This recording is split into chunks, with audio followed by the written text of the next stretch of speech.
India तो Israel की जगह ले रहा है अमेरिका के अंदर के।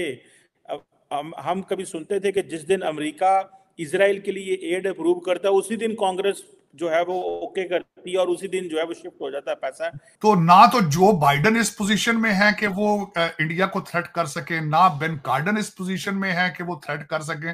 तो पता नहीं इतनी टफ नेगोशिएशन ये किससे करते रहे हैं। और अगर ये ड्रोन अमेरिका नहीं देगा तो भारत इजराइल से ले लेगा। जो भारत चंद्रयान पे जाने की सलाहियत रखता है, आपका क्या ख्याल है ड्रोन बनाने की सलाहियत नहीं रखता? वो भी बना लेंगे अपना। ऐसी कौन सी बड़ी बात है कि इनके पास। बल्कि इस वक्त मैंने आपको बताया कि अमेरिका को भी भारतीय चला रहे हैं, उनकी सारी जो आईटी और टेक्नोलॉजी है सारी।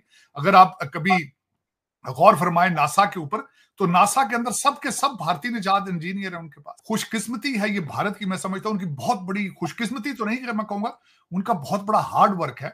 जिस तरीके से अपने बच्चों को पढ़ा के वो बाहर भेज रहे हैं, जिस तरीके से वो टेक्नोक्रेट बन के जा रहे हैं, टेक्नोक्रेट। और जिस तरह मैंने आपको अर्ज किया कि 5 मिलियन कंप्यूटर प्रोग्रामर भारत में बैठे, 5 मिलियन, छोटे से नंबर नहीं।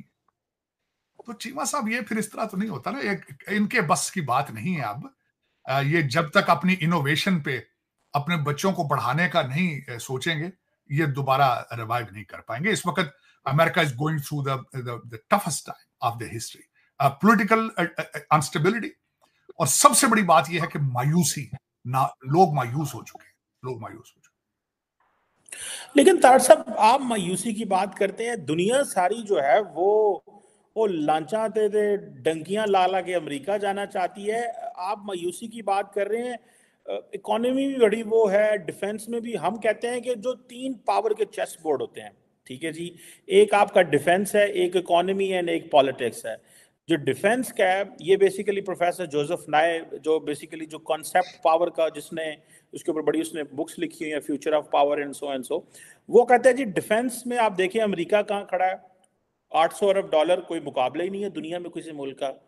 आप इकोनॉमी में चली जाएं, 35 ट्रिलियन डॉलर 23 ट्रिलियन डॉलर की तो जीडीपी है, कर्जे भी बहुत देने हैं, स्टॉक मार्केट बहुत बड़ी है। आप पॉलिटिकल चले जाएं, पावर जरूर कंप्रोमाइज हुई है, लेकिन एक ही एक्टर है दुनिया में जो पूरी दुनिया में भागता है अगर कहीं पे कोई कॉन्फ्लिक्ट हो जाता है। ना चाइनीज फॉरेन मिनिस्टर जहाज भगा सकता है, ना रशियन भगा सकता है, ना इंडियन भगा सकता है, ना ब्रिटिश भगा सकता है। तो तार साहब, तीनों जो स्फेयर्स हैं उनमें असर तो नहीं क्या है।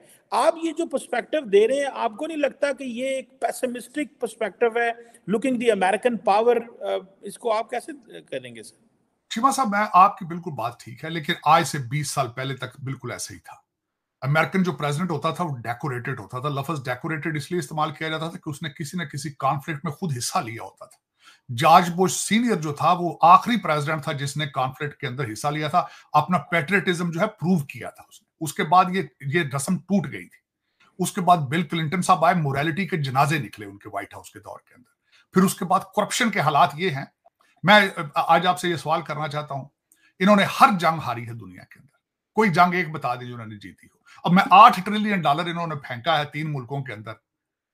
इन तीनों मुल्कों के अंदर इनका इंटेलिजेंस फेल्योर था, तीनों मुल्कों के अंदर, इराक के अंदर, लीबिया के अंदर और अफगानिस्तान के अंदर सारे इंटेलिजेंस फेल्योर है। फिर उसके बाद मैं ये पूछना चाहता हूं कि अगर इनकी सुप्रीमेसी इतनी है, अगर इनकी वेपनरी इतनी सोफिस्टिकेटेड है, रात के अंधेरे में अफगानिस्तान से क्यों भागे ये 85 बिलियन डॉलर का असला छोड़ के? फिर उसके बाद मैं ये पूछना चाहता हूं कि होतियों से क्यों फिर भाग रहे हैं आज? फिर 3 बच्चे इनके मार दिए हैं, 35 जख्मी हैं, पता नहीं जिंदा है मर गए हैं। ईरान को सीधा क्यों नहीं अटैक करते? क्यों नहीं उसको जवाब देते? क्यों उससे डर के भाग रहे हैं आज? सुप्रीमेसी, इसको सुप्रीमेसी थोड़ी कहते हैं। दूसरी उसमें बात यह है, चीमा साहब, जमहूरियत किसको कहते हैं? जमहूरियत कहते हैं government for the people by the people. अब 12 साल से ओबामा चला रहा है, वो किंग बन चुका है almost. He is determined to make this country Kenya. अब 8 साल आगे मजीद चलाएगा। मुझे यह बताइए, डेमोक्रेसी है? पहली दफा हिस्ट्री में American president never left Washington DC. आज भी डीसी से व्हाइट हाउस से 2 मील के फासले पर रह रहा है। और मजे की बात यह है कि सारी डिक्टेशन वहां से आती है व्हाइट हाउस की। सारी गवर्नमेंट, सारी हैंड पिक उसने कैबिनेट बनाई ओबामा की। इसको, और फिर दूसरा मुझे यह बताएं, ठीक है, आप बिल्कुल ठीक कहते हैं, माजी के अंदर ठीक होता है। जर्नलिज्म किधर है आज? जर्नलिज्म पहले हेल्दी जर्नलिज्म और हेल्दी अपोजिशन के बगैर यह सिस्टम पूरा काम ही नहीं कर सकता। ना जर्नलिज्म जो है वो आज बिजनेस एंटरप्राइज बन चुका, मीडिया एंटरप्राइज बन चुका है, और जो जहां अपोजिशन है उसके खिलाफ हालत ये कर देते हैं कि डिपार्टमेंट ऑफ जस्टिस और FBI उसके पीछे लगा दी जाती है। एस्टेब्लिशमेंट इतनी स्ट्रांग हो चुकी है, फिर जमहूरियत कहां जाएगी? इसको जमहूरियत कहते हैं आप? फिर मेल इन वोटिंग का फ्रॉड हुआ है, बाइडन साहब मुसलसल कहते हैं मुझे जी 81 मिलियन वोट पड़े हैं, 26 मिलियन तो मेल इन वोट है उसमें से। अभी फिर ये दोबारा तैयारी करेंगे, मेल इन वोटिंग की तरफ जाएंगे। फिर उसके बाद ये जो जितने इलीगल लोग आ रहे हैं, आजकल ग्रीन कार्डों की सेल लगा दी है, ऊपर बिल पेश कर दिया है कि ग्रीन कार्ड पे वोट डालने की इनको इजाजत दी जाए, वन पार्टी रूल बना। ये जमहूरियत आप कह रहे हैं। और दूसरा ये है, ये जमहूरियत के जनाजे निकल रहे हैं इस वक्त। ये यहां जमहूरियत की मैं मानता हूं बात, माजी में तो ऐसा ही था। दूसरा चीमा साहब बात ये होती है, CNN जो है वो प्रोटेक्ट करता है व्हाइट हाउस को, शील्ड है इस वक्त। दुनिया को असली हकीकत बताने की कोशिश नहीं की जा रही। व्हाइट हाउस वॉशिंगटन DC से गाड़ी सुबह चोरी होती है, शाम को शिप पर वो साउथ अफ्रीका चली जाती है, बाल्टीमोर से या किसी और जगह से। वहां पे आप देखें जिस तरीके से जो बाइडन की पोती को जॉर्ज टाउन में अगर उन्होंने गन पॉइंट पे FBI से गाड़ी छीन ली है, खबर निकली गई, क्योंकि CNN प्रोटेक्ट करता है। CNN के आसपास इस वक्त जर्नलिज्म जो घेरा डाल के बैठा है। सबसे बड़ी दीवार इनकी ना, इनकी सारी ओबामा की प्रोटेक्शन, ये सारा उनकी प्रोटेक्टेड वॉल है। हर सिस्टम पूरे का पूरा कंप्रोमाइज हो चुका है। मैंने आपको अर्ज की थी सबसे पहले कि इनका फेल्योर सबसे बड़ा ये है, इनकी कामयाबी का सीक्रेट था चेक एंड बैलेंस सिस्टम। सिर्फ और सिर्फ अमेरिका की तरक्की का सीक्रेट ही है चेक एंड बैलेंस सिस्टम के इनकी लेजिस्लेशन, इनकी जुडिशरी, एग्जीक्यूटिव एक दूसरे के ऊपर चेक एंड बैलेंस करते थे। अब वो चेक एंड बैलेंस सिस्टम खत्म हो चुका है, करप्शन के घेरे डाल दिए। मैं आज आपसे ये पूछना चाहता हूं, 8 ट्रिलियन किधर गया जो उन्होंने जम्मू में लगाया, किधर गया? मैं बता देता हूं। सबसे ज्यादा इन्होंने खुद अपनी करप्शन की है। इनका सबसे ज्यादा पैसा इनका इंडस्ट्रियल मिलिट्री इंडस्ट्रियल कॉम्प्लेक्स ने खाया है सबसे ज्यादा। मैंने आपको पहले अर्ज किया था, जरा बैकग्राउंड देख ले। इस वक्त ऑस्टिन लॉयड कौन है? रेथियन से आया है। टोनी बिल्कन कौन है? बोइंग के बोर्ड के ऊपर बैठा है। तो 106 बिलियन डॉलर मांग रहे हैं बार बार कांग्रेस से, ये यूक्रेन के लिए और गाजा के लिए। लेकिन साथ अगर दूसरी तरफ देखा जाए, एनवायरमेंट के लिए सिर्फ 12 मिलियन डॉलर दिया है उन्होंने, क्योंकि वहां से किक बैक नहीं आना, वहां से वापस कुछ नहीं आना। 8 ट्रिलियन डॉलर गया किधर है अगर पूछा जाए? और एक आखिरी बात बताना चाहूंगा चीमा साहब, पेंटागन के 6 ऑडिट फेल हो चुके हैं। 6 ऑडिट पेंटागन के फेल हो चुके हैं और किसी के माथे पर बल ही नहीं है, क्योंकि उनको CNN प्रोटेक्ट कर रहा है। चीमा साहब, आपका डिफेंस का पेंटागन के 6 दफा ऑडिट फेल हो जाए 21st सेंचुरी में, कंप्यूटर के दौर में, आप समझते हैं it's not an issue? It is an issue, it is an issue.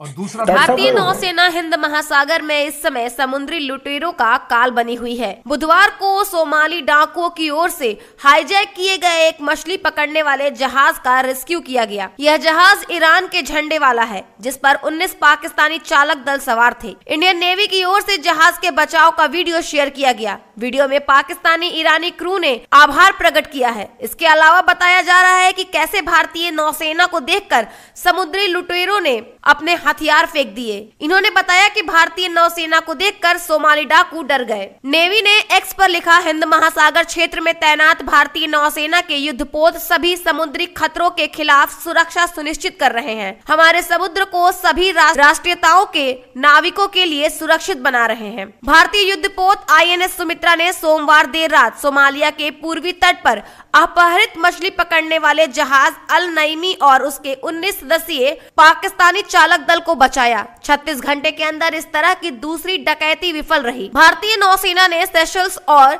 Sri Lanka को तीसरे हाईजैक जहाज को रोकने में मदद की है। हाल ही के दिनों में समुद्री डाकुओं की ओर से अपहरित या ड्रोन हमलों का शिकार हुए जहाजों को भारतीय नेवी ने बचाया है। इसे लेकर विदेश मंत्री S जयशंकर ने कहा, अधिक क्षमता हमारे अपने हित और प्रतिष्ठा आज इस बात की गारंटी देता है कि हम वास्तव में कठिन परिस्थितियों में क्षेत्र में मदद करते हैं। पिछले कुछ महीनों में यूरोप और एशिया के बीच समुद्री व्यापार को बाधित करने के लिए यमन और सोमाली समुद्री डाकुओं के हमले बढ़े हैं। यमन के हुती विद्रोही लाल सागर में इजराइल से जुड़े जहाजों पर हमला कर रहे हैं। भारत ने जहाजों की सुरक्षा के लिए अरब सागर और अदन की खाड़ी में कई युद्धपोत तैनात किए हैं। अदन की खाड़ी में इंडियन नेवी का गश्ती जहाज INS सुमित्रा तैनात है, जो समुद्री डाकुओं को नाकाम कर रहा है। पिछले सप्ताह ईरान के झंडे वाले अपहरित मछली पकड़ने वाले जहाज ईमान को उसने रोक लिया था। इससे 17 ईरानी चालक दल को सुरक्षित रिहा किया गया था।